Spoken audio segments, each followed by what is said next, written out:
Ryan Steineckert with Ashley Brown of the Rich Rebels, and Coach, a solid win, I thought, over Monticello. The guys played well. Your defense looked great. Yeah, I thought that was, our best game so far this year.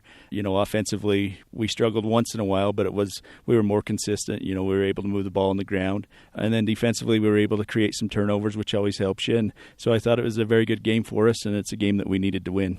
Against a team like you've got coming up, and we'll talk more about Milford later on, but you had a couple of times, like that first drive of the third quarter, you drive all the way down and then turn it over inside the 2-yard line. And then another possession, you had an interception at the goal line. You can't have mistakes like that against better teams. No, that's things that kill you. We did a great job of moving the football, and that's what we talked about coming out of halftime is, just marching it down and getting it in the end zone. And we did everything but get it in the end zone, and against good teams that hurt you. And, and then, like you say, the turnovers always are hard for you to overcome, but luckily we were able to get, I think, 3 or 4 turnovers ourselves, and so that definitely helped us. And like I said, that was probably our best game. We were more consistent. I thought kids played harder on most downs, and so that's something that we can build off of, and hopefully we continue to do that. It seemed like the running game came alive to a certain extent, and a big part of that had to be the blocking. Yeah, we did a much better job of blocking. We are constantly after them to stay till the whistle and to make sure you seal your butts, and they did a much better job of that against Monticello than they had against Westside and Bear Lake. And, those are things that you have to do to be able to be consistent on offense. Monticello, I thought they could have been a pretty good passing team. Like Spencer Knutson's a real strong arm, and he seemed like a smart quarterback, but you guys kept him in check, especially in the second half. You mentioned the 3 interceptions. Yeah, he does a good job. He throws a really good ball.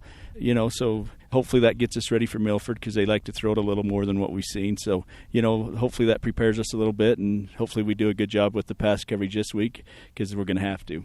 Milford also has, they've got Ty Netto, a running back that's a small, I think, shifty, real quick guy. Obviously, that stop the run.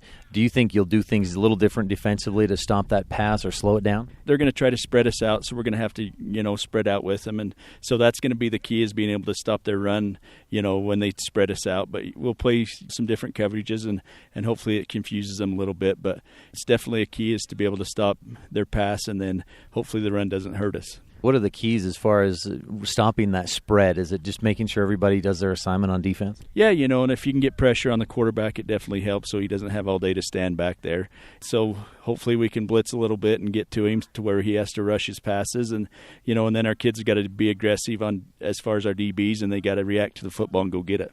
Milford, you don't know how good the teams they've played so far, or do you?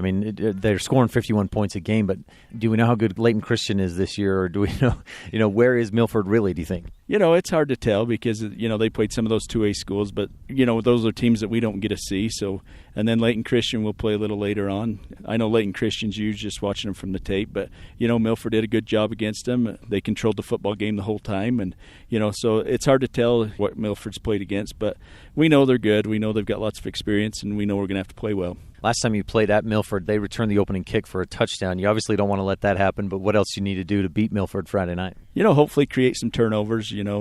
In high school, it's hard to be consistent throwing the ball a lot, and that's what they're going to try to do. So hopefully, we can create some turnovers, and hopefully we're consistent on offense, and that we take care of the football. And if we do, hopefully we have a chance to win at the end. Ashley Brown of the Rich Rebels, thanks for your time. Good luck against the Tigers Friday night. Okay, thank you.